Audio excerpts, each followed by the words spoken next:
Hello and welcome to First Luke, a Bible study looking ahead to the readings for the coming Sunday.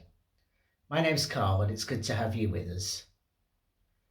This week we're looking ahead to the readings for the first Sunday of Advent, and we have two passages that we're going to look at today from Isaiah 64 and Mark 13. And we're also going to think a bit about how they relate each week to one of the Christmas adverts. And this week we're looking at the John Lewis advert, Give a Little Love. Before we get cracking, if you've not done so already, you might like to download the sheet that goes with this Bible study. It's got both the passages on there and some questions to think about in relation to the advert, as well as the Bible study questions that we're going to be exploring together later on in this study. So without further ado, let's dive into our Old Testament reading, which comes from Isaiah 64, verses 1 to 9. Isaiah is a work of three parts, it's generally acknowledged. So first Isaiah, which is chapters 1 to 39, covers a very particular period of time in which there was real conflict between Israel in the north and Judah in the south, and the dominant power in the region was Assyria. Second Isaiah, which is chapters 40 to 55, jumps forward a couple of hundred years and really focuses on God doing something new and the former things of old passing away. And we see the emergence in second Isaiah of the figure of the suffering servant that would be identified by the authors of the New Testament, or to the New Testament works with Jesus. Thirdly and finally, chapters 56 to the end of the book are third Isaiah, which is generally agreed to come from the post-exilic period. It brings together the hope for a Davidic Messiah that we find in Isaiah 1 with the figure of the suffering servant in second Isaiah. Meshes those ideas. It also has the people turning away from God as one of its major themes, the rebelliousness of Israel. And a sense, I think, that the hopes that had been so strong when people went back and wanted to rebuild Jerusalem and start afresh, that they hadn't worked out how they'd wanted. That sense of disappointment really echoes through chunks of third Isaiah. It's particularly reflected in our reading for today, which is a snippet of a communal psalm, a psalm of complaint, which might remind us of psalms like Psalm 76 or 106, or indeed Nehemiah 9, that are quite similar. So we're looking at a subset of a psalm that actually begins in chapter 63 at verse 7 and runs through to the end of chapter 64. So, diving into the actual content of this background stuff, in chapter 63 verse 7, the prophet, who is an anonymous figure, we don't know how third Isaiah was, identifies themselves with Israel. And in the first chunk, verses 7 to 14 of chapter 63, they recount God's deeds of old in bringing the people out of slavery in Egypt and dealing with their rebellions and moaning and grumbling in the wilderness, and eventually bringing them into the promised land. And the essence of this is kind of establishing a basis for what follows for the community's complaint, saying, well, you did all these great things once upon a time, you can do it again, God. From verse 15, after we've had that bit of scene setting, the focus of the psalm very much shifts towards divine judgment.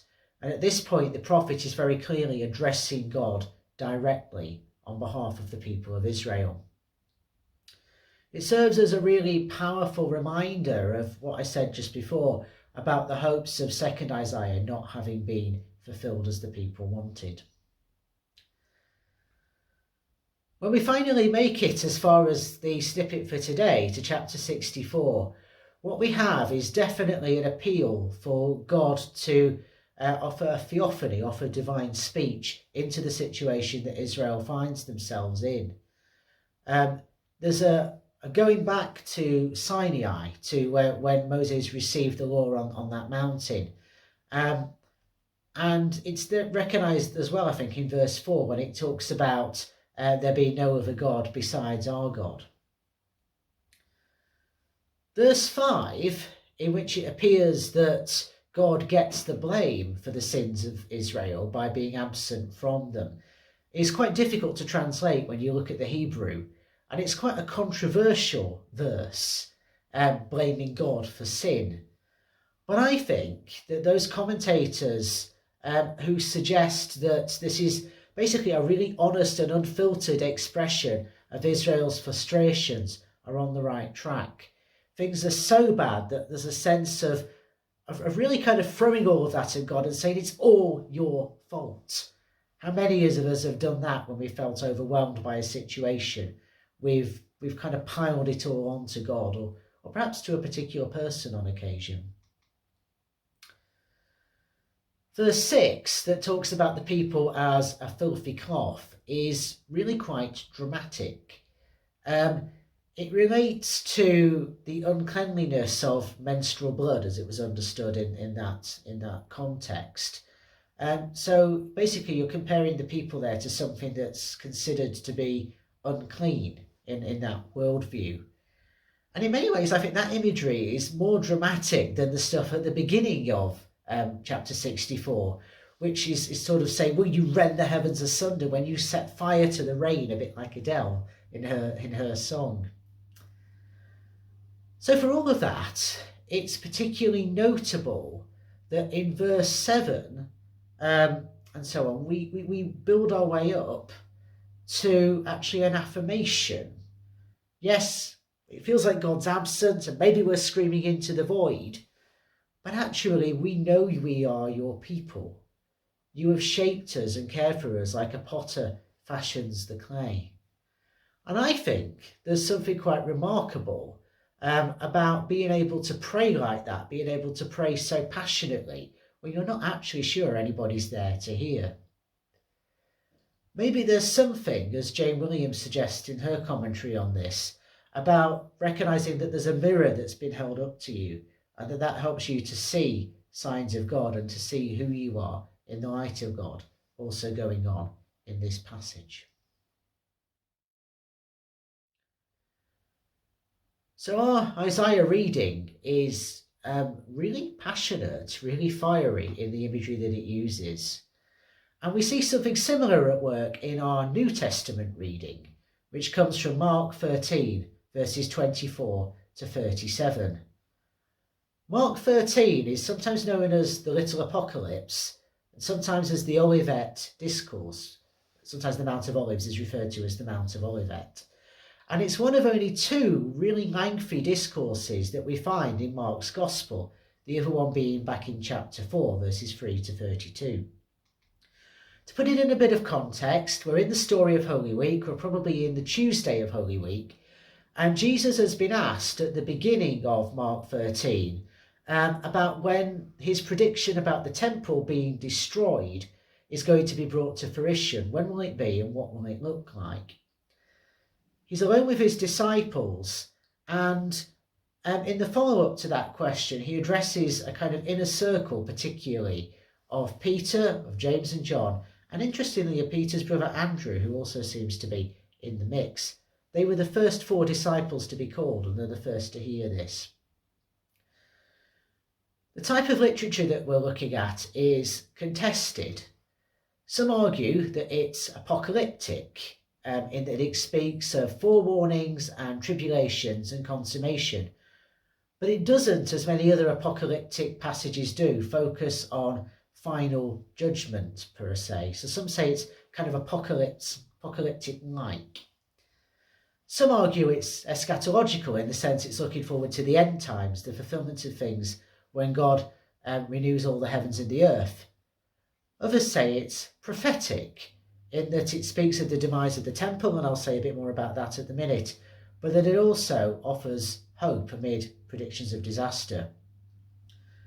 Others also argue that it's a farewell discourse. It's Jesus' last substantial speech to his disciples, And it kind of mirrors what we find in John's Gospel in chapters 13 to 17, where at the Last Supper, Jesus talks at length to his disciples before his arrest in the Garden of Gethsemane. So there's a lot going on in this Mark passage, and scholars are really split as to what is being referred to in chapter 13. So for people like Wright and Jacobson, this is a passage which is very much about the destruction of the temple in Jerusalem. The Judean Roman War began in the year 66 and it culminated in the year 70 with the Romans burning down the temple, destroying Jerusalem and crucifying thousands of Jews. Things were so desperate that people were so starved, for example, that they ate their own children in order to try and survive. So the dramatic imagery that we find about sort of cosmic disturbances in Mark 13, for Wright and Jacobson, echoes that sense for those people. This was the end of the world as we know it. And Mark's Gospel was written around 65 to 70 AD, so in the midst of that war rumbling on and just before the destruction of Jerusalem. So that's one way to read it, that this is all looking forward, this dramatic imagery, to the destruction of the temple. But others, like Mullins and Powell, for example, in their commentaries, say that there's a turning point at the beginning of Mark 13:24, where the action shifts from talking about the temple in the first part of that chapter to talking about end times, talking about the end of the world in the second part. Others, like Bock in his commentary, say, well, there's a kind of complex mixture of both and it isn't always clear what's being talked about. So it's a contested passage which could be looking towards the destruction of the temple or the end times when God renews the heavens and the earth, or maybe a bit of both. I'm inclined to say a bit of both at different points.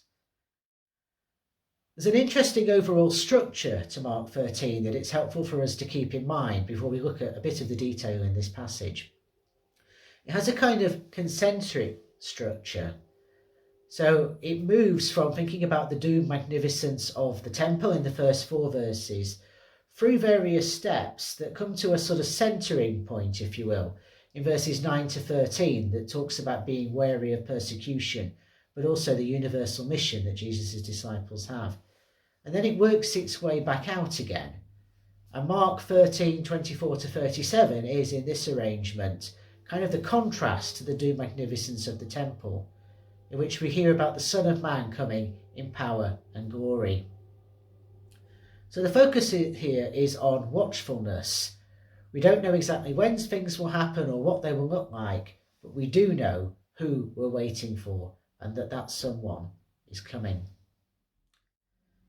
So there's a kind of tension at work in this passage, as you can derive from what I've just said, between the kind of predictable imminence of the coming of the Messiah and the unpredictable suddenness of when that will happen. And within Mark 13, there's a kind of tussle going on between those two different ideas. In the opening verses of our extract from today, we see some very dramatic cosmic imagery, which draws on apocalyptic texts like Isaiah 13:10 and 34:4. And we also see the stuff about the Son of Man coming on the clouds, which comes from Daniel 7:13 to 14. And that is, across the range of commentators, interestingly, whatever their views on whether this is talking about the temple or the end times, connected with the vindication of Jesus, and in particular to what's going on in that story of Holy Week, of his cross and resurrection. He is the Messiah, he is the Redeemer of Israel, and will be vindicated, even though rejected by his own. Jesus, when he first arrived in Jerusalem, cursed a fig tree. Find that in chapter 11, verses 12 to 14. And it's kind of like there's a contrast with that here in verse 28. It talks about when you see the tree putting out leaves, you'll know that summer is coming. You'll know that hope is on the horizon. This is all set in Passover, and I gather at that time the fig trees would have been just beginning to bud. So there's that kind of promise there. It's not saying this will happen right now necessarily, but it is a great sign of hope. There's a lot of debate about when it talks in verse 30 about what does this generation mean in relation to these things will not pass away before this generation have seen them, and so on and so forth. I don't want to get too bogged down in that, mostly because I think Michael Mullins in his commentary has the right idea when he suggests this is less to do with time stuff in the kind of everyday sense that we think about it, and more in terms of an emphasis on readiness, on being ready for things.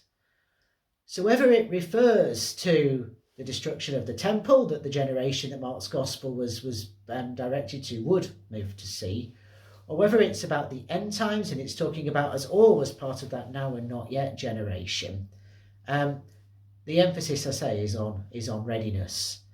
And you see that particularly in the final chunk of this chapter in verses 32 to 37, where 3 times we're told to keep awake, stay alert, when we think about the householder who unexpectedly returns home and we don't want to be caught napping.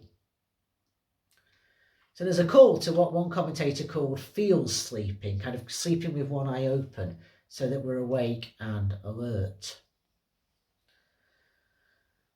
Holding together then, actually I think the most important imagery in this of the fig tree beginning to blossom and putting its leaves out and the master coming home suddenly brings us back to this idea of predictable imminence and unpredictable suddenness. That's the tension that we live with in Advent.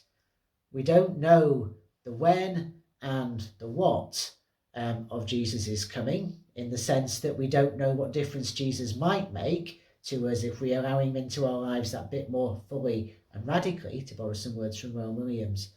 But we do know who is coming, and we do know that that coming will be in the form of a defenceless love. It's less about rendering the heavens and more about filling out our world from within. That thought brings me to the John Lewis advert that I invite you to watch if you've not already seen it. It invites us to give a little love. It shows one person receiving love, a kindness from somebody else, and then passing that on to another person. It reminds me of the imagery that Anne Morrissey has of a cascade of grace, like a waterfall of grace gushing out from those initial drops of our kindness. I think there's something here that reflects the way God works humanly. God works on relationship.